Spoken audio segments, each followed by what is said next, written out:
चपरासी ने बड़े अदब से पर्दा उठाकर मुझे कमरे में बैठा दिया। जब मैं सोफे पर बैठ गया तो उसने एहसान का बदला पाने की गरज से आत्मीयता दिखाते हुए पूछा, बिजली के छोटे इंजीनियर होकर आए हैं ना आप? मैंने हामी में सिर हिलाया और कुछ गंभीर बनने की कोशिश की, पर चपरासी रुक जाने के मूड में नहीं दिखा। उसने फिर पूछा, बर्टी साहब की जगह आए हैं ना?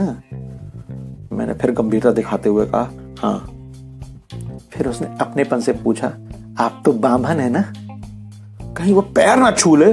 मैंने डरते हुए हामी में सिर हिलाया और थोड़ी सी नाक सिकोड़ कर प्रश्न के अनौचित्य पर प्रकाश डाला, पर चपरासी पर इसका कोई प्रभाव नहीं पड़ा।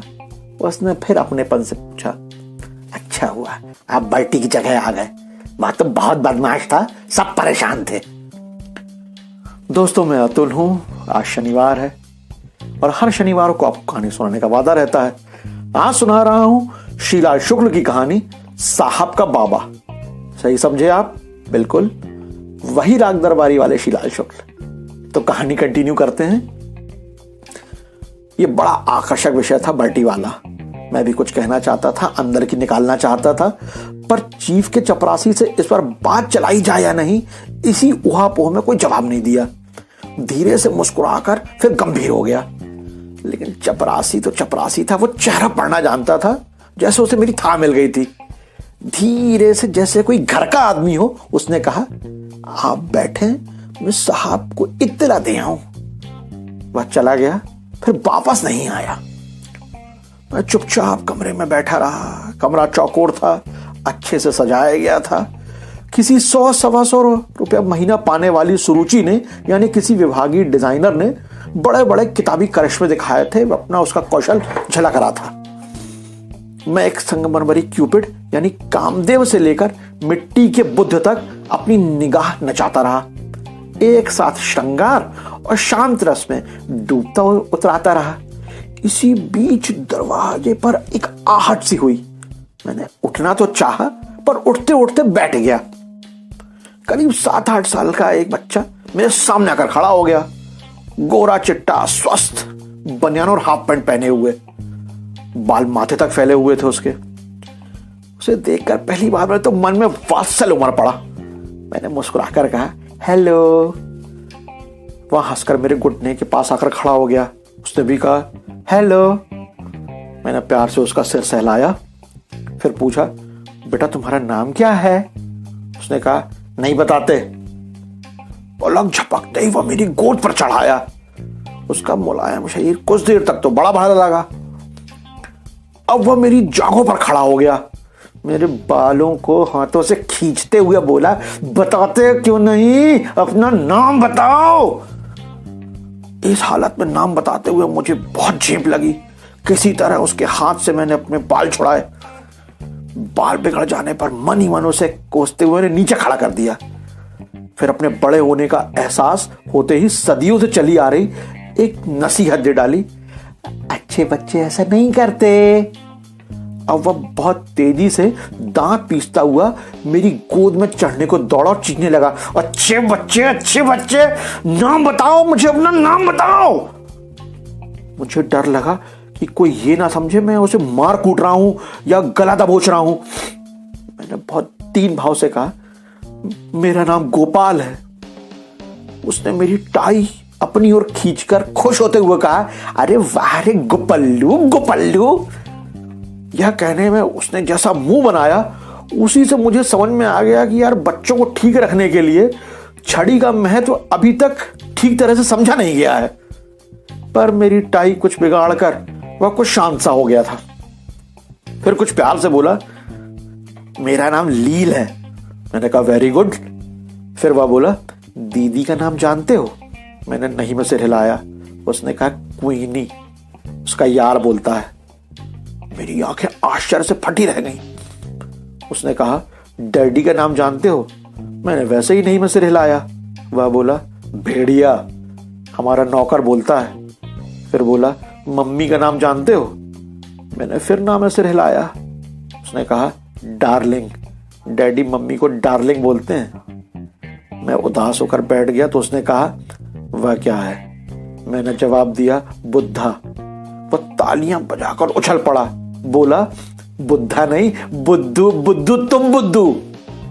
मेरे वात्सल्य का दिवाला तो बहुत पहले ही निकल चुका था। अब मैंने जरा कड़क होकर कहा उससे, चुप रहो। इस पर वह चीखा, चुप रहो नहीं, shut up shut up shut up bloody fool. मैंने परेशान होकर इधर उधर देखा यार, तभी यह भी देखा कि बाल और टाई ही नहीं, मेरे कोट और पैंट पर भी उसका असर आ चुका था। कपड़ों पर उसके जूते के निशान जहां तहां बने हुए थे। यह मेरी गोद में उसके चढ़ने उतरने का नतीजा जो था।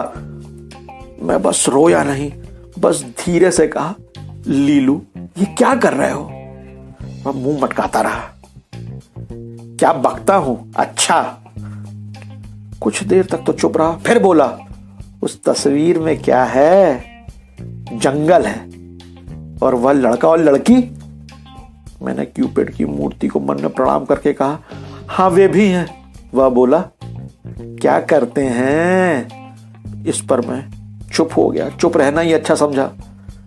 वह चीख कर बोला, क्या करते हैं? मैंने कहा, तुम ही बता दो। कुछ देर तक तो चुप रहा, फिर चिल्लाकर बोला, किसिंग किसिंग। यह सब सुनकर मैं कुर्सी से उठकर खड़ा हो गया। मेरे मुंह से बस यही निकला, हे भगवान। अब उसने आखिरी दांव लगाया, कुत्ते का मुंह काला है, तू हमारा साला है।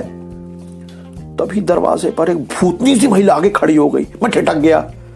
असल में जो महिला आकर खड़ी हो गई थी उसे भूतनी कहकर समझना ज्यादा आसान होगा। काले शरीर पर सफेद रंग की साड़ी फब रही थी। लगता था पीपल के पेड़ से उतरकर छत पर से होती हुई सीधे कमरे में आ गई है। पर माफ कीजिए, मैं अन्याय कर रहा हूं। वह मेरी रक्षा करने आई थी, मैं उसका बहुत सम्मान करता हूं। आते ही उसने कहा, बाबा बाबा बाबा अंदर चलो। बाबा हंसे हंसते खिलखिलाते हुए अंदर जाने लगा। तभी चीफ ने कमरे में एंट्री ली। आते ही पूछा, बाबा से खेल रहे थे? बड़ा शरारती है। बगल में बैठकर चीफ ना जाने क्या क्या बकते रहे। मैं हारा सा पेटा सा सुनता रहा, सोचता रहा। संसार असार है, कोई किसी का नहीं। स्वामी रामकृष्ण परमहंस कहते हैं कि अनासक्त होकर रहो। जैसे तुम दफ्तर की संपत्ति को अपनी कहकर भी अपनी नहीं मानते, जैसे तुम्हारी आया तुम्हारे बच्चों को अपना मुन्ना बताते हुए उन्हें अपना नहीं जानती। तभी अचानक लगा कि जिस बाबा के वचन मात्र ने संसार की असारता समझा दी और जिस आया के दर्शन मात्र से कामिनी कंचन का मोह छूट गया, उसके साथ निरंतर रहने वाला यह साहब कितना बड़ा परमहंस होगा, साक्षात बुद्ध। अकस्मात आदर से फूल के कुप्पा होकर सोफे पर और भी सिमट आया और साहब के उपदेश को अंदर से हाथ जोड़कर दत्तचित्त होकर सुनने लगा। बस यही थी आज की कहानी। दोस्तों, जिंदगी उन अनजानी सड़कों की तरह होती है जिसके बारे में हमें कुछ पता नहीं होता। उस सड़क के बारे में हम तभी जान पाते हैं जब हम उन पर जाते हैं। कभी गहरे तो कभी मामूली गड्ढे आते हैं, कभी तीखे मोड़ आते हैं, उतार चढ़ाव आते हैं, ढलान आती है। सब होता है। यह सब हमने पहले कभी नहीं देखा होता, लेकिन जैसे ही ये सब सामने आता है हम सबसे आसानी से निपटते हुए चलते चले जाते हैं। गाड़ी आगे बढ़ती ही रहती है। जिंदगी की भारी भरकम से दिखने वाली समस्याएं दरअसल किसी खिलंदड़े बच्चे जैसी होती हैं। आप जरा सा उनके साथ खेलिए, उनके साथ हो लीजिए, अपने आप हल होने लगती हैं। बस मुस्कुराते रहिए और चलते रहिए। ज्यादा ज्ञान नहीं दूंगा। अगले शनिवार शाम 6 बजे आनी के YouTube चैनल पर फिर एक नई कहानी लेकर आऊंगा। तब तक स्वस्थ रहिए, खुश रहिए, अपनों के साथ रहिए और सुनते रहिए मुझे, यानी अतुल को। जय हिंद।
शहरों गांव में ऐसा भी सन्नाटा पसर जाएगा।